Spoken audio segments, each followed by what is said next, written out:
انسان کی ایک صفت ہے گناہ کرنا، اور گناہ کے بعد توبہ کرنے والا انسان اللہ تعالیٰ کو بڑا پسند ہوتا ہے۔ اگر انسان گناہوں پر ڈٹ جائے تو وہ شیطان کی صفت والا انسان ہو جاتا ہے، اور پھر ظاہر سی بات ہے اس کو وہی چیزیں ملنی ہیں جو شیطان کو ملی ہیں۔ اور اگر انسان توبہ کر لے تو اس میں پھر آدم علیہ الصلاۃ والسلام والی صفات آ جاتی ہیں کہ جب انسان نے گناہ کیا تو اس کے بعد توبہ کی۔ تو گناہ کرنے کے بعد گناہ کا اعتراف کرنا یہ بندگی ہے۔ انسان اگر یہ چاہتا ہے نا کہ میں اپنا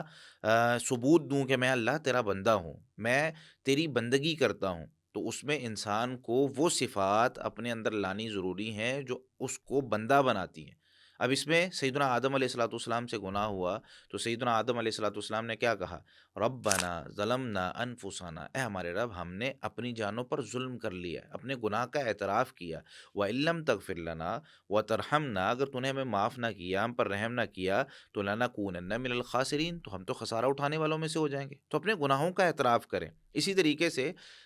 شیخ الاسلام ابن تیمیہ رحمۃ اللہ علیہ نے یہ بات لکھی ہے کہ انسان کا اپنے گناہوں کا اعتراف کرنا یہ ایک تو انبیاء علیہ الصلوۃ والسلام کی صفت ہے، یعنی انسان کو اپنے گناہوں کو ماننا چاہیے، انسان کو اللہ تعالیٰ کے سامنے ذکر کر دینا چاہیے کہ اللہ مجھ سے فلاں وقت میں فلاں گناہ ہوا ہے۔ اور اس میں مثالیں پھر انہوں نے دی، یونس علیہ الصلوۃ والسلام والی مثال بھی دی کہ جس طرح وہ مچھلی کے پیٹ میں جب گئے تو انہوں نے اپنی گناہوں کا اعتراف کیا، انہوں نے کہا لا الہ الا انت سبحانک انی کنت من الظالمین، اے اللہ تیرے علاوہ کوئی حقیقی معبود نہیں، تو پاک ہے، بے شک میں ہی ظالموں میں سے تھا، غلطی مجھ سے ہوئی ہے۔ تو اپنے گناہوں کا اعتراف کرنا یہ اللہ تعالیٰ کے سامنے اللہ تعالیٰ کو پسند بھی ہے، انسان اپنے اندر عاجزی اور انکساری لائے، اپنی بندگی کو ظاہر کرے کہ اللہ تو رب ہے، گناہوں پر پکڑ بھی سکتا ہے، گناہوں پر تو سزا بھی دے سکتا ہے، میں کمزور ہوں، میں تجھ سے معافی مانگ رہا ہوں۔ اسی طریقے سے احنف بن قیس رحمۃ اللہ علیہ، قرآن کریم میں نا سورہ توبہ کی آیت نمبر 102 ہے، اس کے حوالے سے اس کی تفسیر میں یہ واقعہ جو ہے نا وہ مفسرین نے لکھا۔ مفسرین کہتے ہیں کہ احنف بن قیس رحمۃ اللہ علیہ وہ قرآن کریم کی تلاوت کر رہے تھے، اور ایک آیت ان کے سامنے آئی، سورہ انبیاء کی آیت 10 ہے، لقد انزلنا الیکم کتابا، البتہ یقیناً ہم نے تو تم پر ایک کتاب نازل کی ہے، فیہ ذکرکم، اس میں تمہارا ذکر ہے، اس میں تمہارے لیے نصیحت ہے، اس میں تمہارے روزمرہ کے مسائل جو انسان کرتے ہیں وہ سب کچھ اس میں موجود ہے۔ تو احنف بن قیس رحمۃ اللہ علیہ کہنے لگے کہ میں ذرا قرآن کریم پڑھوں اور دیکھوں تو صحیح کہ میرا ذکر اللہ نے کہاں کیا ہے۔ تو کہنے لگے میں نے پڑھنا شروع کیا، میں پڑھتا رہا، جہاں مومنوں کا ذکر آیا تو میں نے دیکھا یہ مومنوں کے جو اوصاف ہیں وہ تو بہت بڑے ہیں، تو جہاں مجھے لگتا تھا کہ مجھ میں کمی ہے تو وہاں میں اللہ تعالیٰ سے معافی مانگتا تھا، جہاں کہیں جہنم کا اور آگ کا ذکر آتا تھا میں اللہ تعالیٰ سے پناہ مانگتا تھا۔ پھر قرآن کریم کی ایک آیت میری نظر سے گزری، سورۃ توبہ کی آیت نمبر 102، اس میں کیا تھا؟ وَآخَرُونَ اعْتَرَفُوا بِذُنُوبِهِمْ خَلَطُوا عَمَلًا صَالِحًا وَآخَرَ سَيِّئًا۔ تین قسم کے لوگوں کا اللہ نے تذکرہ کیا، اس میں تیسری قسم کے لوگوں کا وہ یہ لوگ تھے کہ وَآخَرُونَ اعْتَرَفُوا بِذُنُوبِهِمْ، یہ لوگ جنہوں نے اپنے گناہوں کا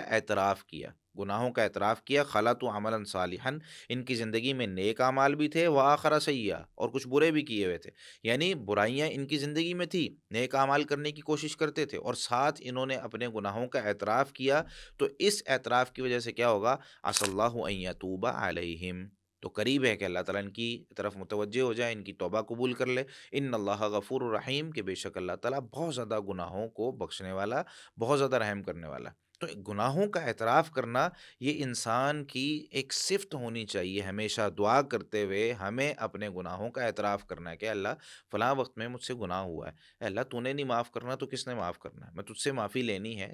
تیری ہی وہ ذات ہے، تیری ہی صفات ہیں، غفور الرحیم تیری صفت ہے، ان اللہ علی کل شیء قدیر، تو ہر چیز پر قادر ہے، اللہ میرے گناہوں کو معاف کر دے، تیرے خزانوں میں کسی چیز کی کمی تو نہیں آئے گی، میں گناہ گار ہوں، مجھ سے ہو گیا گناہ۔ تو گناہوں کا اعتراف کرتے ہوئے دو چیزوں کا ہمیشہ خیال رکھنا ہے، ایک